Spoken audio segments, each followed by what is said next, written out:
দিনাজপুরের বিরামপুরে সরকার নির্ধারিত মূল্যের চেয়ে খোলা সয়াবিন তেলের দাম বেশি নেয়া এবং মেয়াদোত্তীর্ণ পণ্য বিক্রির অপরাধে ৩ ব্যবসায়ীকে ৬,০০০ টাকা জরিমানা করা হয়েছে। এছাড়া পদ্মকুলি সুইট এর কারখানায় অভিযান চালিয়ে ক্ষতিকর রাসায়নিক হাইড্রোস রাখার অপরাধে ৫,০০০ টাকা অর্থদণ্ড দিয়েছে দিনাজপুর জেলা ভোক্তা অধিকার সংরক্ষণ অধিদপ্তর। সোমবার বিকেলে বিরামপুর পুরাতন বাজারে জাতীয় ভোক্তা অধিকার সংরক্ষণ অধিদপ্তরের দিনাজপুর জেলা কার্যালয়ের সহকারী পরিচালক বোরহান উদ্দিনের নেতৃত্বে অভিযান পরিচালিত হয়।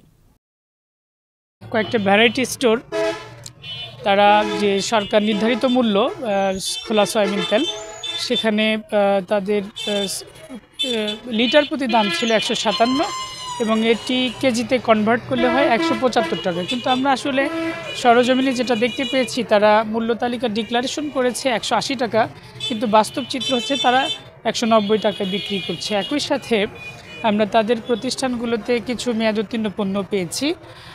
তো এরকম অপরাধে আমরা ৩টা ভ্যারাইটি স্টোর এদেরকে ২,০০০ করে মোট ৬,০০০ টাকা জরিমানা করেছি।